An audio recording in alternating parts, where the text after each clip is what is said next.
Hello and welcome to episode 153 of the Clean Energy Show. I'm Brian Stockton. And I'm James Whittingham. This week, I take a close look at e-bikes from Costco. Did I get a cheap hot dog while I was there? Yes. And enough toilet paper to get me through the next two pandemics. Or at least one Costco hot dog. Canada's government pension plan now owns 1 million shares of Tesla stock. This means that working Canadians, including James, are now Tesla shareholders, although calling this podcast work is a bit of a stretch. I learned some environmental truths from the phenomenal Oscar-nominated film All That Breathes. Then later, Brian previews this year's Oscar red carpet fashion trends. Yeah, it's all plaid. It's going to be plaid. Volkswagen is using escape rooms to train their employees for the coming revolution in electric vehicles. The concern is that they will then use those skills to escape their jobs at Volkswagen. And why floating offshore wind power costs more. And a new look at the space renewables will take up as we get to net zero. All that and, believe it or not, even more on this week's edition of the Clean Energy Show. Here's the updates. But first of all, so I was getting on the plane here at the airport in our town, Regina. And I'm in the lineup to get on the plane, and a guy comes up to me and says, "Hey, are you Brian from the Clean Energy Show?" What? Yeah. And I thought, gee, that's weird to be recognized from an audio podcast. But then I realized, okay, well, we do have a video component as well. So maybe not that strange. But I was wearing a mask as well. So what the living hell? Who? I was impressed that... What listener did this to Brian? You email us now and identify yourself. Well, he did tell me his name, but of course I've forgotten it. But, you know, he knew that I was on the way to Toronto because I had mentioned it on the podcast. So, you know, I immediately called security and had him hauled away. That's weird. I mean, I'm not blaming you, the listener, for doing that, but I mean, it's kind of an absurd situation to be in. And he pointed that out as well. But anyway, so I get on the plane and... who was on the plane but a local celebrity? Lowell Dean was on the plane. Wow. Our friend, Lowell Dean, who directed the movie WolfCop, that James has a little cameo appearance in. Well, I was just below the line, Brian. I was almost a guest star, really. Yeah. A great movie. If anyone hasn't seen it, WolfCop, it's about a cop who turns into a werewolf. Although not really, it's a not safe for work movie, if you know what I mean. Oh, definitely not. No Lowell Dean film is safe for anything.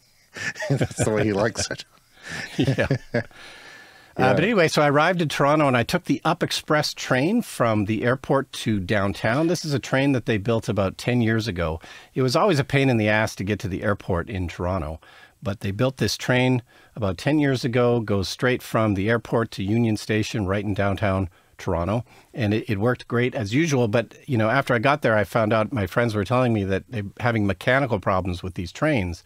And in fact, the whole thing was out of service just 3 days previous. Really? If I'd come 3 days earlier, I wouldn't have been able to use it. And I would have had to take a cab or something. But unfortunately, it's a diesel locomotive. Yeah, so when they built it 10 years ago, it was a sort of a controversial decision that they went with diesel because, of course, everybody wanted them to go to electric. And, of course, like Toronto already has electric streetcars and electric subways, so it was a little bit odd that they chose diesel. But this was kind of a new train line, so it wasn't already wired for electrical. So they went, you know, with diesel, which was disappointing to me and a lot of people.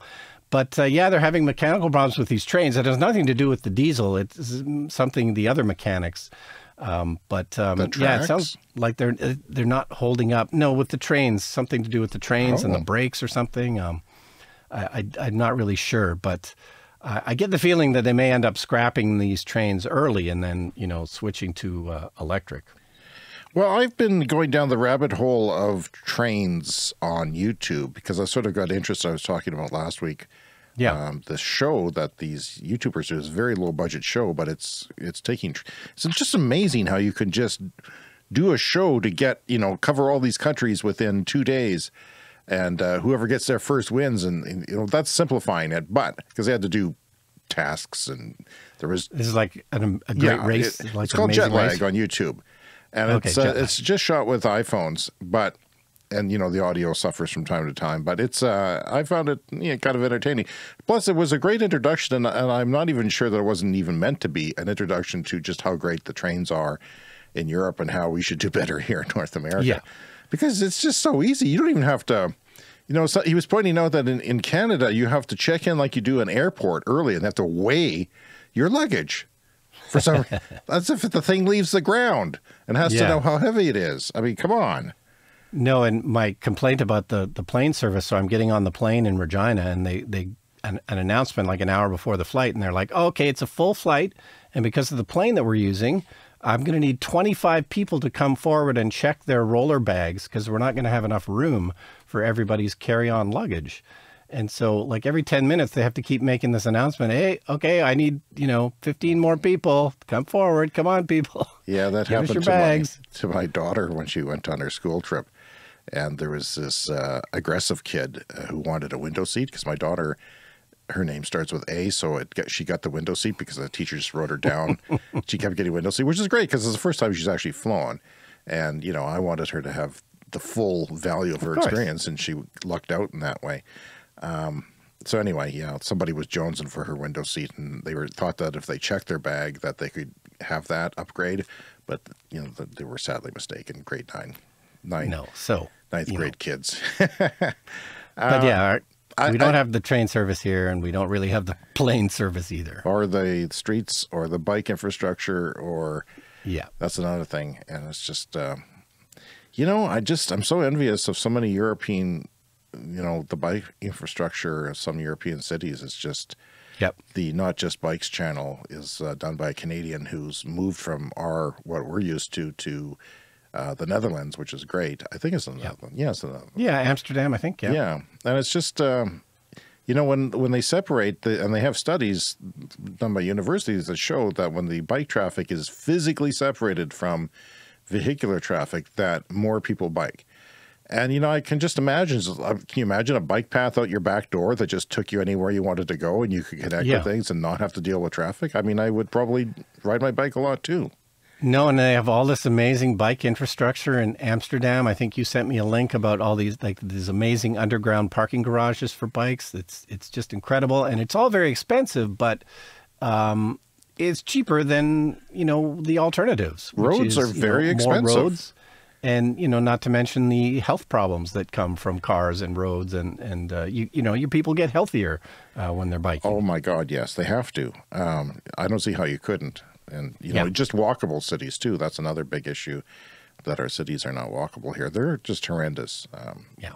You don't realize it because you grow up with it, but then you see that there's a better way. And the people who've decided there's a better way didn't always know that because their cities were similar to ours until, say, the 90s when they started actively saying there's got to be a better way. And by God, there has been improvements in Toronto for bike infrastructure. Our city is still lagging far behind. So I just wanted to mention tomorrow is Tesla Investor Day. So we're expecting some big announcements from Tesla tomorrow, possibly about their next generation, less expensive car. So we'll talk about that next week. Or that's today if you're not listening to us live, which I don't believe anyone is except for Google, who just keeps disconnecting you before we do the podcast. March 1st is the day. What do you expect, Brian? What are you hoping for? Well, they've said that it's going to be all about scale. So they're going to just talk about their plans. I think it'll be long-term plans, kind of like Battery Day, long-term plans for how to scale up all the things that they need to scale up, batteries and minerals and all the things that are needed for all that. What about a more affordable platform? Because that's been rumored. Yeah, I don't think they'll unveil the car itself because if they unveiled it, then there's the Osborne effect and people will maybe stop buying the Model 3 and the Model Y because they'll be waiting for this cheaper car. So I don't think they're going to unveil the car. But they might talk about how they're going to make it, which sounds to be like more casting, like this is how they're going to drive the cost down. Yeah, I'm kind of feeling negative about Tesla, not because of the antics of the CEO, but because it clearly seems like, we're going to talk about, I think, the Hyundai Kona later. They've got a new model out, completely redesigned.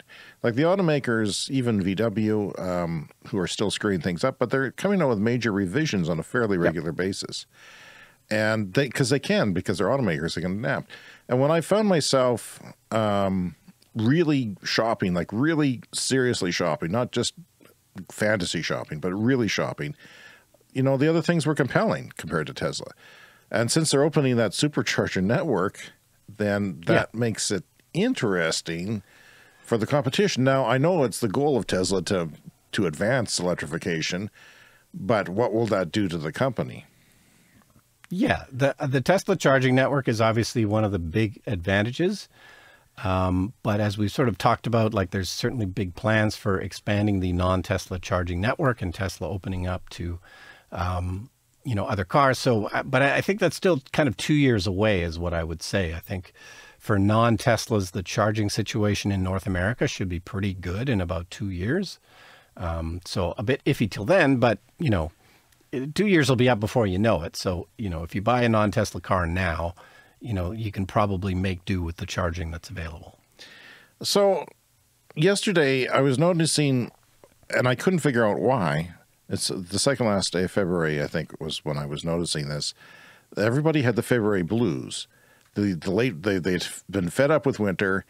They've been fed up with, you know, just winter because it's been. I'm fed up. Are you? Well, yep. But they were talking about their mental health, and I was like having this great day.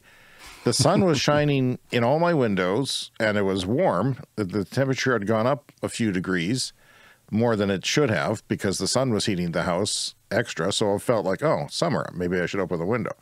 But it feels like summer. And you look outside and you see snow, and you think, well, why is there this white stuff on the grass? Like it literally tricks you into feeling like it's summer. So I just want to put a shout out to Passive Solar Design. And I think the benefits get greater as you go away from the equator, right? Because you're getting colder climates and you're getting more benefits from shorter days. And the days are getting longer now. Yeah, and, you know, we're finally getting some sunshine. It's normally very, very sunny here, really all year round. But this winter was, you know, kind of cloudy and foggy. We had a lot of fog this winter, which is sort of weird. Yeah. But finally the sun is coming out. But yeah, it's suckers. I get suckered every year thinking spring is here. And then before you know it, it's minus 30. And, you know, I feel like an idiot for getting optimistic. Well, I think everyone does that, except for weather geniuses like me who know better. Brian, I know better. So I was at Costco the other day to get new reading glasses for the show, which I'll debut next week on the YouTube channel, so don't miss that. Okay. The first ones I picked out, they said, oh, no, sir, this is too small for your giant head, basically, is what they implied. And they were. Because I have to buy big glasses for my giant head, and there's not a lot of selection of that. The, you know, John Goodman-sized XL frames. So I was there and I saw they had some e-bikes out. Now they've got a lot more on their websites than they do in the store, but they've got 3 models in the store here. I've got pictures for you to look at, Brian. Yeah, and this is Costco, right? This is Costco. At the Costco warehouse where we live, and in Canada, they have, I think, 3 bikes out. They might have more in the United States than that. This is going to seem expensive to you south of the border, but there was a fat bike for $2,000, which actually I thought was a pretty good value because it's a solidly built fat tire bike, which you can use in snow, ostensibly, sand, mud, rain, you know, basically any conditions. It's $2,000 with a 60-kilometer range. That's if you pedal, if you assist it, less if you don't. 32 an hour speed limit, which is, you know, that's about the highest it gets in North America, I think. And it's got disc brakes, like name brand disc brakes, which I thought is a nice touch because they often don't. When they try to make an e-bike cheap. It's got Shimano Acera shifter at the back, which is not, you know, high end, but it's not the low end crap that you sometimes see on the Chinese imported e-bikes that are assembled that way with the cheapest components. So that's just sort of a thing that tips me off to the quality overall. It's got a Bafang 48 volt 500 watt motor on the rear wheel. That's good. That's a good brand name. So that's usually those brands are more expensive and you can't get them on the cheaper e-bikes. So that's good. And by the way, the discs are hydraulic, which is great. It's got a heavy duty rack on it, which I think you could put pretty much anything on there. So it's got lights on there and bells and heavy duty fenders. So it's all set to go for a commuter bike in under any conditions or or whatever you wanted to use it for. It's got a fairly low step over. Not really low, but it's kind of like a low mountain bike level step over with an adjustable seat. So that's good. It's a little more if you order it online. It's a couple $100 to deliver that in Canada. But they had a folding bike, you know, one of those small folding bikes. You bought a couple of them. This one was only $450, and now I looked today, it was $350 on sale for a couple of weeks. And I looked at the specs, and it seemed pretty good to me. It's got a 24-kilometer range with throttle only. It does have pedals, so it's not like some of the things where you just have a post to put your feet on. You can paddle it on with a single gear. And it doesn't really fold in half, but it folds down. You know, the seat and the handlebars fold down. It's got small wheels. It holds 265 pounds, which is a good indication that it's well built.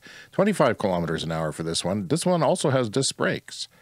So you can go 50 kilometers in it with if you are pedaling along with it, so helping it out. So $350, Brian? I thought that was really good for what you get. It's a new product, so I haven't read reviews, but I kind of trust Costco. I mean, their normal bikes aren't the best bikes. They're kind of heavy and clunky, but they're not terrible either, but they're kind of sort of an intermediate. But for this, it seemed like a really good deal to me. And, you know, like the technology, the batteries are coming down in price and things are starting to change, especially the folding bike, which was cheaper. They did have, I think some of their other bikes start around $1,800, which would be like $1,600 in the store. And I'm sure it's a lot less than that in the States. And Walmart still has a $800 or $900, a couple $800, $900 bikes that they've had the whole time we've been on the air. So they've kept the same model and they keep stocking it. So, but those are a bit low quality. Yeah, the options for e-bikes are definitely expanding, but it's still that kind of thing where you really have to shop around a lot, and you know it's going to depend a lot on what city you live in, if you can see them in person, or you know I've ended up ordering mine on the internet, which is not ideal, but you know you can get a good deal that way sometimes. Now, one indication to look for is the weight of the bike. That will tell you the quality, the heavier the bike. Now mine, I'm pretty happy with the quality of my mountain bike style e-bike, but it's 52 pounds. But this one here was about 10 pounds less, I think, or 9 or 10 pounds less, the bigger bike. So that's pretty good, because, you know well that e-bikes are heavy, even to lift a little bit. Like they're just big, heavy things. And lighter is always better with bikes. Lighter is always better. Especially, it doesn't matter so much when you're getting, you know, your propulsion assisted from the motor, but if you have to put it even on a bike rack on a car, then the bike rack only holds so much weight. And then if you have to get it up any stairs or anything at all, then it becomes, anyway. People have always asked us to talk a little bit more about e-bikes, so I thought I would point that out. You know, my partner was at Shoppers Drug Mart, the national drugstore chain, pardon me, and they had a bike like this for about the same price at Christmas time. And I thought, well, that's impossible. Yep. And they didn't have any, of course. They put them in their flyer, but they put one at every 6 stores is how they roll with that stuff. Yeah, London Drugs sometimes has e-bikes sitting around. It's a drugstore that also sells bikes and stereos and stuff. But I had a bit of a look at that one, and it looked like crap to me. But this one's not so bad for the same price. So yeah, I would be careful when you buy an e-bike if it seems cheap. But Costco, I mean, if the worst case scenario, they'll think they're known for taking things back. Yeah. If you don't like it, take it back. I took back a garden hose last year, and I had bought 3 of them over the decades. And they said, "You're taking back this garden hose? I mean, it's 10 years old." And I said, oh, okay, you just bought it today. It was leaking. So, okay. But there was the same hose. I bought 3 times over 10 years, and they didn't flinch and shoot me, you know. I feel like you returned a TV to Walmart once that you'd had for like 20 years. Yeah, they're good too. I don't know. Let's go. Okay, so last week we had a really thoughtful letter from a listener who was concerned about the issues in the Congo with cobalt mining. This is one of the downsides of electric vehicles, is that the batteries up till now have used cobalt, and this is decreasing every year, as we discussed last week. But there was a story came out from Bloomberg about the aluminum in Ford trucks. And, you know, I sort of I don't know. The issue it sort of brought up last week is that we often don't talk about the negative stories when it comes to the clean energy transition. And I think that's largely because it's largely a good news story. Like, we're getting off oil and we're getting on to clean energy. Like, that's the basics of what's going on. But of course, there are sometimes issues like in the Congo with cobalt. And in this particular case, Bloomberg did an investigation on the aluminum that's used in the Ford F-150 electric pickup truck. And I don't want to spend too much time on this because, I don't know, it's just a question to me of like, well, okay, there are these negative stories out there. And, I feel like, the oil industry is doing a good job of promoting all the negative stories about clean energy. So we don't have to do it. But yeah, there was just a couple of examples of it that sort of came up this week that I thought I would mention. And yeah, this one was from Bloomberg. The aluminum in the Ford F-150 truck comes from Brazil, from the Amazon rainforest, from this notorious mine that is making people sick. And there's a very large class action lawsuit going up from the 11,000 residents near this mine that are getting sick, apparently, from the toxicity of this mine. It's bad news. And then the other bad news story from this week was a wind turbine collapsed. And I think we hear these stories every once in a while. This was in Illinois. A wind turbine collapsed in Illinois. And, this is yeah, it's a thing that happens sometimes. Was it a storm or no? It's just some kind of a structural issue, and it collapsed. And it mentioned in the story a couple of other places. So this does happen occasionally. So there are bad news stories sometimes about clean energy, but I don't know. I'm not going to make too much of an effort to report on them, but I just don't want to seem like we're, somehow naive to all of these various problems in the world. Well, occasionally a coal mine collapses and people die. Occasionally power lines fall over and. Well, yeah. And every day we dig up, 40 million barrels of oil a day. I don't know, and burn it. And that kills people. And people, too, as you well know, die doing that. So that's no fun either. Yeah. And there was another story this week, speaking of like wind turbines collapsing, there was a company that is now doing spiral welding for wind turbines. This was on the Electrek website. And I saw that headline, but I didn't understand what they were talking about. Yeah, they make the steel in a big sheet, and then they wrap it in a curl. It's like those Pillsbury dough. When you crack open the Pillsbury dough, it's in that spiral. It's in that same kind of spiral shape, if you know what I'm talking about. I do. Don't doubt that. It's a better, cheaper way to make gigantic wind turbines. And maybe they're structurally stronger as well. Maybe it will, not collapse as easily, which does not happen very often. But apparently every once in a while, wind turbines collapse. Well, hopefully no one or no thing gets hurt by that, because they're usually off by themselves. Yeah, usually they're off in the middle of nowhere, so I don't think usually, hopefully the engineers are competent that are putting them up, and from all accounts, they seem to be. I mean, occasionally the turbines will catch on fire or something like that, or some sort of mechanism or safety mechanism that doesn't work.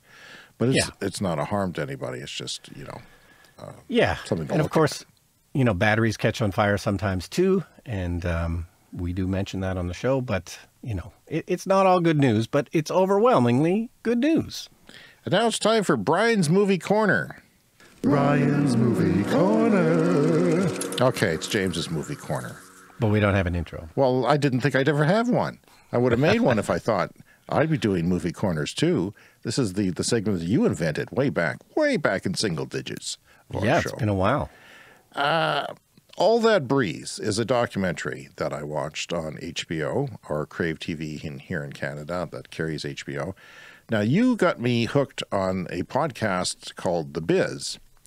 The Business, The Business, which is out of KCRW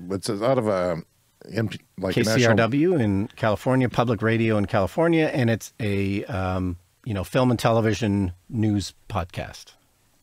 Right up our alley. Brian and I have a connection to that sort of thing, and Well, I was listening to it, and they featured the movie this week. You probably didn't hear it, did you? I did. You did hear it. So you haven't watched the show, though. I haven't watched the film yet. Well, you have to watch it. I really like it. I liked last year's winner, too, the octopus documentary. I don't know. I forget the title. It slips my mind now. I thought that was great. Yeah. Although my partner fell asleep during it, and she still wants me to rewatch it with her, and I refuse. If you're going to stay awake, stay awake. So it's done by Ioniq Sen. This is an immersive documentary, okay? It's not talking heads. It's sort of fly on the wall. And the way he did that is he stayed for months and months until they just literally thought he was a fly in the wall. This is really true-to-life moments crafted from God knows how many hours of footage.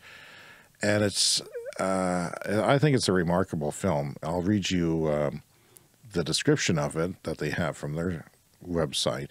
In one of the world's most populated cities, cows, rats, monkeys, frogs, and hogs jostle cheek by jowl with people. Two brothers fall in love with a bird, the black kite. Now, this is a bird, a majestic bird, often thought of in India, but kind of hated as well because it's taken over from vultures, and because there's so much trash in India, or in Delhi, where the film is set, they're constantly hovering above the skies, and they're hated by some. In fact, they took one in to get treated when they were teenagers. They were teenage bodybuilders, and they took one in. They found that it was injured, and they wouldn't treat it because it was not a vegetarian. It ate meat, so they wouldn't treat it. And so they had to nurse it back to health themselves. And I guess that made them feel really good. They never forgot that feeling, and they keep repeating it literally thousands of times over and over again. And they are both Muslim in a world there's some political unrest against Muslims in this going on sort of in the background, which is kind of interesting, but not a focal point of the film, but it's always mentioned.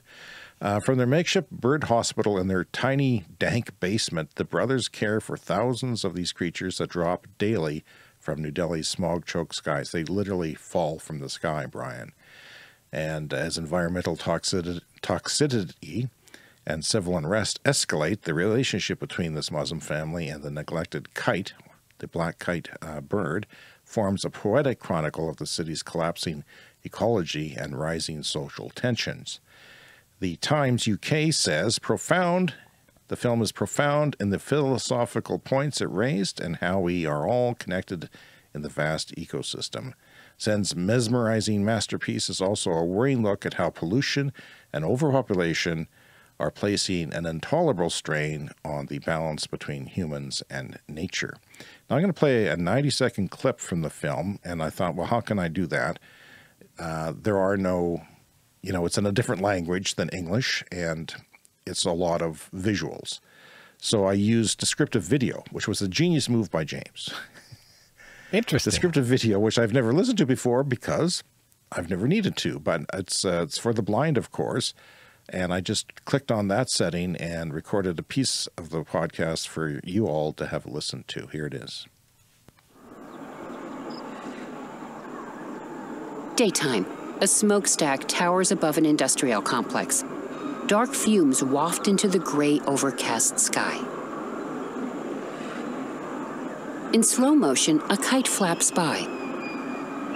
As Delhi's air changed, so did its metabolism.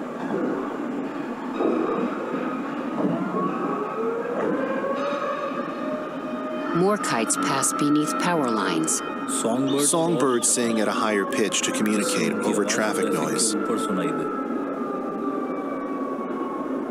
Lizards are growing new toes.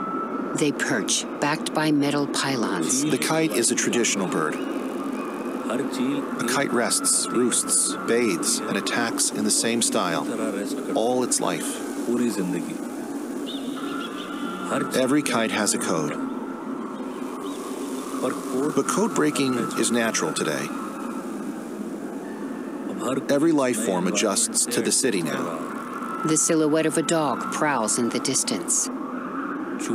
Rats, pigs, frogs, mosquitoes, turtles, insects, cows, and horses. It sniffs at the ground as it goes. More smoke leaks from a chimney. All improvise and adapt to the city. The billowing gas paints the sky a sickly black. Yeah, I really enjoyed it, Brian, and I recommend it for everyone. It is really the relationship between the ecosystem and people and how we're part of it, which is the title, All That Breathe, where that title comes from. And because, you know, we talk about India here on the show, but you really, it's very foreign to us in North America, unless you've visited there, and I haven't, you haven't, right? I have had the chance yet. But this is very intimate because you're with a family of people who have different characteristics, and you sort of, their characters, you get to know them, you get to know the struggle, and it becomes real. And that's a big achievement for the film. So I got interested, and I started digging around on, you know, why it's so bad that these birds fall out of the fly. Now, pardon me, these birds fall out of the sky. Now, part of it is because kite flying in India is very popular, as it is in many parts of the world. Regular kite kites, flying, not like the bird. on a string. And there's some sort of diamond sharp string that they use to cut down other people's kites in competitions. And the government banned it, but he said almost every kite still has that string on it. So it's cutting the wings of these poor birds and other creatures that are in the sky. But it's also the pollution. And, you know, they struggled with pollution in the show. It's bad for particularly 3 months of the year in the early winter, our early winter. And it's largely from people burning crops and other things. But, you know, they had air purifiers in the house, and they, you know, they would talk about it. It was a daily conversation at dinner, and their air purifier would have this red light on it, and it would say, you know, things are really bad right now. And yeah, so I've got a fast fact for you here, if you don't mind. This is a CAS fast fact. Every 2 minutes, one person dies from air pollution in India. And that was 1.2 million people in 2017. 1.2 million people in one country dying from air pollution. It's incredible. 18% of all deaths in India are from air pollution. So 18%, almost 1 in 5 of everybody dying is dying from the goddamn air in India. It's just incredible. Now, I would like to think that it's an easy fix. Electrify the transportation and the energy grid, but it's not that easy. 3 months of the people are staying indoors, and even in cars, even driving in cars is dangerous. So your Tesla, what is that, the air purification you have called? The bioweapon defense mode would be particularly useful in India, in New Delhi. So schools close, and even, well, rich people have air-sealed houses. Air sealing in India is important for different reasons than it is here in our cold climate. It's to keep the damn air out. And they have air purifiers. And these guys were lucky enough to have air purifiers. They have a business in their home where they assemble lotion dispensers. So that's going on at a workbench constantly while they're saving these birds at another workbench. And, you know, the air pollution instruments don't even go high enough to measure what happens there now. So agricultural burning, you know, is upwind from them in Delhi, and the sort of this mountain range sort of keeps the air in. Burning of crops because there's not enough water, so climate change has made it necessary to burn crops more now than it did before climate change was showing its ugly face. Cement and construction dirt roads. Cement and construction is a big thing. I don't quite understand where all the particulate matter comes from that, but dirt roads are more common, so that gets whipped up with people driving on various vehicles. Firewood for cooking. A lot of people who are too poor for, you know, sort of a middle-class lifestyle will use firewood and coal for cooking, as you know, and 30% of the pollution comes from households overall. Garbage burning is also a thing. Even firecrackers contribute significantly to the particulate matter because of the cultural preference for it. So there's also a lot of weather inversions to cold air under hot air. And 6 years of life expectancy is reduced if you live in the city. 6 years, which is incredible. And also developmental problems for children, which is going to, you know, that's going to affect the next generation and generations after that if it's not fixed. They put up a couple of air purifiers on towers as a desperate move, like industrial grade. It's almost science fiction-y on towers, Yeah. and it's got only like a 1 kilometer radius that it works well with, which is like half a mile. So even a newborn baby there is considered a smoker, Brian. This comes out of the hatch, it's considered a smoker because the mom has inhaled that air and it's gotten into the baby. So on its first day, it is smoking the equivalent of 10 to 15 cigarettes. A baby, a newborn baby, just by breathing in the house. It's ridiculous. So doctors, they say they never see any pink lungs, even in teenagers. It's all bad lungs. And it's incredible. And part of the problem can be solved by electrification, especially two-wheel transportation. But anyway, yeah. So who's got the worst air pollution? Lahore does. Delhi's second. Mumbai's down the list. Beijing is about 8th or something like that. But this is in 2008. Anyway, that's the mega cities. Anyway, it's on HBO if you're lucky enough to have it, or maybe you can rent it on iTunes and Crave TV here in Canada. Yeah, and it's called All That Breathes. Okay, so on to Volkswagen. This story is from Bloomberg. Volkswagen is apparently using escape rooms to train their employees for the coming revolution in electric vehicles. So there was a lot of discussion about Volkswagen. Herbert Diess was the CEO, and he was trying hard to push VW towards an electric future, and they've done pretty well, actually. They've produced and sold several 100,000 electric vehicles. They're not doing so bad. They still have problems with the software and stuff like that, but it's, there was a lot of talk about the cultural change necessary. It's very difficult to change the culture at such a large company with such a long history, right? Like they've been doing one thing for, 100 years, and the switch to electric vehicles is going to be difficult and long. And Herbert Diess was eventually pushed out as CEO, probably because he was, pushing maybe too hard for electrification. But I don't know. I just thought this story was fun and humorous. They are using escape rooms. So, these are like sort of group training exercises that they're doing with their employees at VW. So it says here, in teams of 4, employees need to solve riddles as they move through spaces themed on electricity and battery technology, moving from an 1860s living room to present day and future scenarios requiring tech skills to crack codes and find clues in lockers, like an escape room, if anyone's ever been in an escape room. So earlier this month, Ford Motor Company said it's cutting 38 jobs, mostly in Germany, as that automaker goes electric in that area, with EV models requiring fewer people to make them. But over at VW, they are, I don't know, it seemed to me that they should just work on making the cars better, but, Now, is this because the employees don't want to learn about EVs, that they're stuck in the old ways and they're just... I guess they're just looking for a fun way for everyone to learn about it. Lock them in a room and they have to escape by learning. I mean, I wouldn't enjoy that. You hate being locked in rooms. Are not rooms. Something I'm interested in. You're locked in one now during the podcast. It's terrible. Yeah. Terrible. Well, okay, VW, you be you. I wanted to talk about floating offshore wind prices and why they're higher. And this is information that I didn't think about before, because we talked about how offshore wind power that's floating is actually more expensive because it has to be in deeper waters. But that frees up a lot more waters.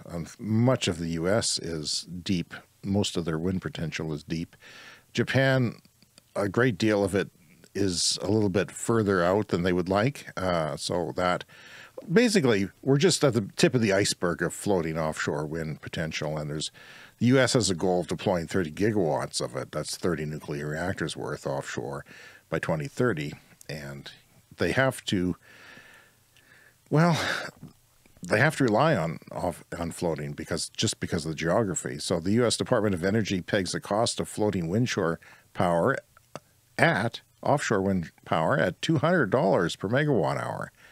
Now, land-based wind is 30.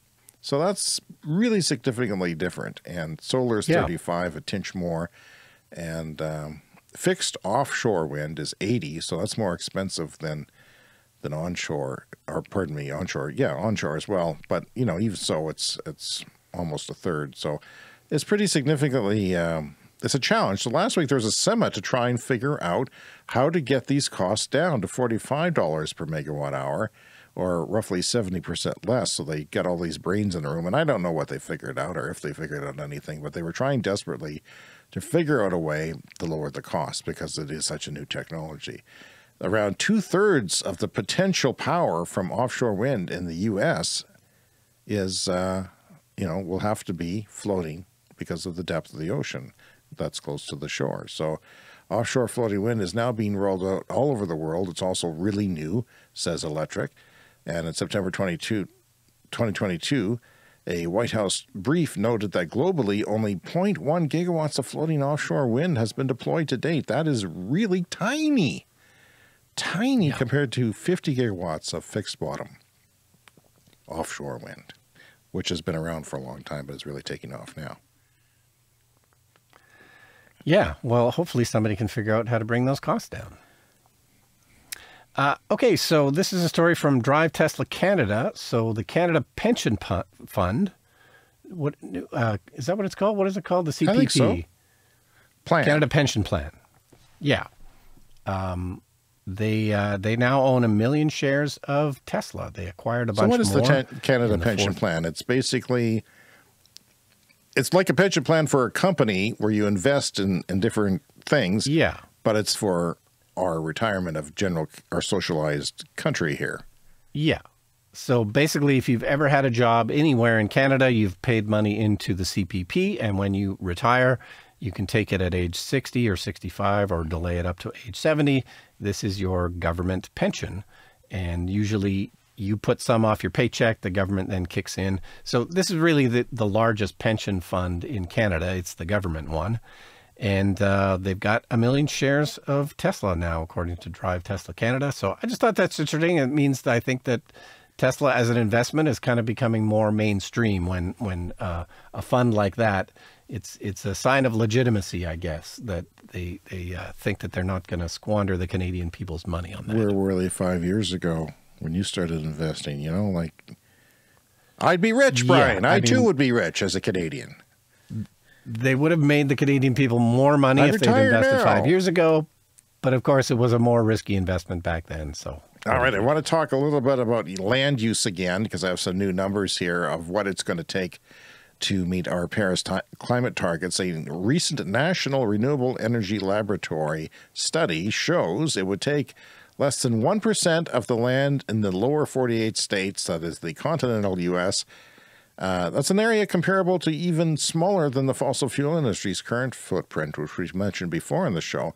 But they also found that the total amount of land needed by 2035 to achieve our clean energy power grid goals with wind, solar, and long-distance transmission lines would be equivalent to the land area currently occupied by railroads, coincidentally, which is interesting, yes. Less than half the area of active oil and gas leases. This is half the area of current oil and gas. You know, the oil and gas people themselves are putting out nonsense and spreading it around that says it's going to take up so much land. Well, look at yourself. Look in the mirror, people. Let's have your land. You're not using it. Less than 1/3 of the area currently needed for ethanol production. That's for everything to decarbonize the grid. 1/3 of the area currently used for ethanol. Which, you know, I know you're not an ethanol fan. And only slightly more than historically disturbed land for coal mining. That is the land that has been disturbed by dead coal mines. So, yeah, that's it's not much. It's not much. And you can look at the graphs. I think Clean Technica has an article on it as well. Yeah. And if we could spare all this land for oil and gas, for trains, we can do it for clean energy to save the planet. So why don't we do that? Okay, I wanted to mention quickly Hyundai and the Ioniq 6. The pricing is out for the Hyundai Ioniq 6, which is a car we've mentioned on the show before. It's kind of a cool looking, I really like the look of it. It's a 4-door sedan type of car, kind of similar in size to the Tesla Model 3, I would say, fully electric sedan.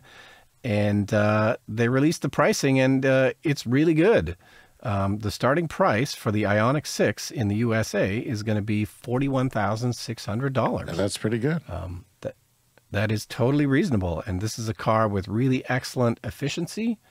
It's got the miles per gallon equivalent of 140, which is right around the top of the list of what's available. So the total range, 361 miles, which is a little over 500 kilometers, I believe. This is a totally solid car. I mean, I'm scared they're not going to make enough of them, and it's going to sell out. Of course really they quick. are. You got to put a deposit down, Brian Stockton. Breaking news. I mean, I already have a car that's kind of the same size and shape, so I don't think I need one. But I mean, if somebody is interested, I think maybe get down to your Hyundai dealer and put down a deposit, because I think they will go pretty fast. That's a pretty compelling vehicle and a pretty compelling price, I would say. Interesting. I was watching a video the other day I was thinking about how the Hyundais charge fast because they're on the 800-volt architecture. Yeah, they've got a nice architecture. And 18 minutes from 10 to 80% is often quoted. If you can find a super fast charger, yep. I was wondering what it would be in practical conditions, because I know there's some 150 kilowatt chargers out there, but not the full 350, which they don't take full advantage of. But I mean, that's the high-end standard. Yeah. It's only about 4 minutes. It was only, because of the charging curves and everything, it was only about a 4-minute difference. So that's not bad. I mean, I would prefer to have that 4 minutes, off. I think on a regular basis, that would actually, not be unnoticeable as it sounds when I say it out loud. But yeah, and Hyundai, they're making great cars. Kia's making great cars. I can't buy them. I was looking at the Volkswagen ID4. Well, somebody in I think Ontario or somewhere had an order in, and they got it fully loaded, and they got a email from the company saying, well, we can't give you the heat pump because of supply shortages. We talked about that on the show. Yep. But then they listed a whole bunch of other things like a stereo and, things that you wouldn't associate with anything. I mean, I don't associate a heat pump with chip shortages, but there's all kinds of things that they took off his car and then said, well, it'll be 6 months, but you can order it now if you want. No. Wow. I don't know what's going on with these people, Brian, but they have to do better. Time now for the lightning round. And the lightning round is a fast-paced look at the headlines in clean energy and climate news, and that's how we wind up the show every week. It's a short one this week. Mercifully, engineers found that heating surfaces rather than air reduced energy consumption by 13% in delivery vans, equating to a 5% increase in range based on real-world charging patterns. I find this interesting because this is like, they use seat heaters and steering wheel heaters in my car so that you use less heat, because you don't have waste heat in an electric car. You have to use your battery the same battery that drives you, and it takes some of that away. So you don't have as much range when it's cold out. Well, if they had a panel like Toyota has, but you can't buy the damn BZ4X anywhere. Yeah, it's the one cool thing in Toyota's electric cars that they have a panel kind of down by your legs. Couple of them, Brian. That radiates. One by your feet and one by your shins, and it sounds great, like a really good idea to me. Like everyone should say, "Oh, good idea, let's do that too." That's what they should be doing. Yeah. If they cared about cold weather, because that would make people a lot more. Oh, I would like that. I would like that in my car now. Right now, I would like that. You wouldn't get cold. It'd be comfortable, and you wouldn't use that much heat. It uses a lot less heat to heat an area or the body itself than the cabin itself of the area. International Energy Agency, solar is set to overtake all other power sources by 2027. And someone pointed out the International Energy Agency is always wrong. So lop a couple years off that. It could be 2025 when that happens. Yeah. It's being deployed so quickly. So they think in 3 years it'll overtake gas. In 4 years it will push past worldwide coal production of electricity.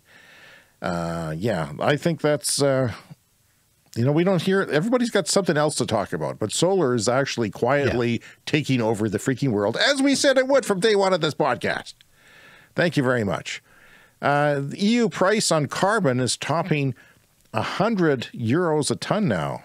So that's where we're going to end up in Canada at the end of the decade, but they're already there. Yeah, so Canada and Europe have both placed a carbon tax on carbon pollution. And Canada's, the cost of your carbon pollution is slowly rising every year. And so in Europe, I guess it's already at 100 euros a ton, which is a great way to discourage people from burning All stuff. right, everyone sit down. Wherever you are, subway, car, riding a bike, stop, pull over to a park bench. This may be shocking. Texas is about to surpass California in solar capacity. Texas. Wow. Oil capital of the United States of America. Texas has installed more through utility scale solar than California each year since 2019. They got cheap land. They're listing the reasons why this might be happening. Lots of sunshine. Easy permitting. That can't be underestimated. The permitting has to be easy. Very important. And relatively easy grid interconnection and not terrible transmission. So, yeah. I bet no one in Texas knows this. I bet no one anywhere knows this except our listeners to our show. Yeah, it's this is the power of solar. Even in places you wouldn't expect it, it's taking over. And that's a really good example, to apply to the rest of the world. Yeah, and Texas is a very much of a free market when it comes to energy, which has caused them problems in the past. They've had very bad blackout problems the last couple of years, but it will also maybe eventually help the problem because it's easy to put on new solar. And speaking of offshore wind, Biden is finally considering his first offshore wind auction in the Gulf of Mexico. So there hasn't been an auction to put wind in the Gulf of Mexico at all yet. It's only been in the U.S. Northeast, which fossil fuel industry is blaming problems on the wind, which is not proven or even likely. In the EU, 22. I'm having trouble today.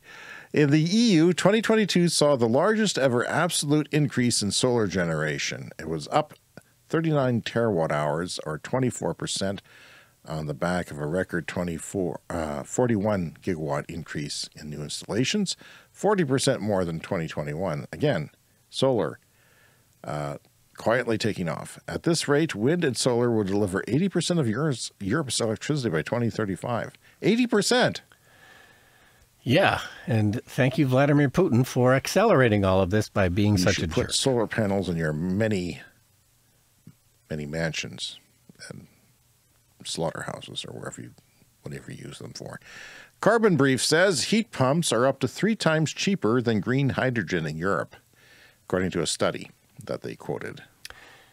Yeah, so green hydrogen is touted as a possible way to heat people's homes, and we're not ruling it out yet, but it seems kind of inefficient compared to just going with heat pumps and electricity. Hyundai has redesigned the 2024 Kona. What do you think, Brian Stockton? Yeah, I'm looking at a picture here. It's kind of the same car, just a little bit sleeker. Doesn't it look a bit more like the Ioniq 5 than the Kona? Isn't it taking some cues from that?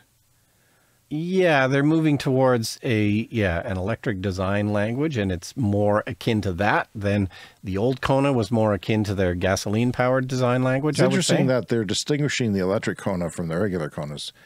See, I wouldn't want to drive a Kona because people think, oh, it's a Kona. Like I see Konas all the time.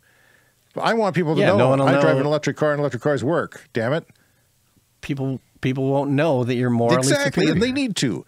And finally this week, Victoria's Secret debuts recycled bra to reduce waste.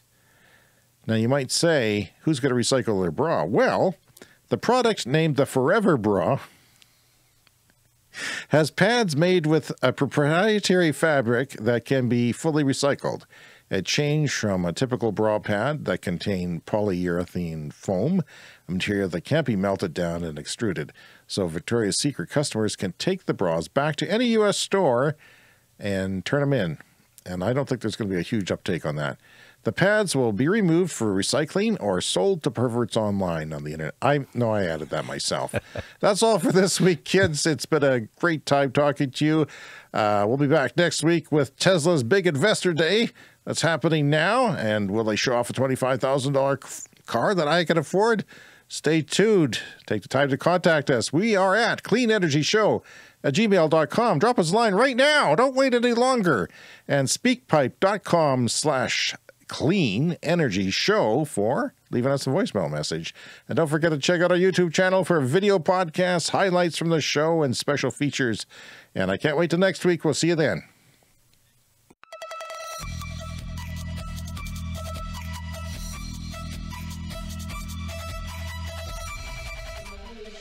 Podcast.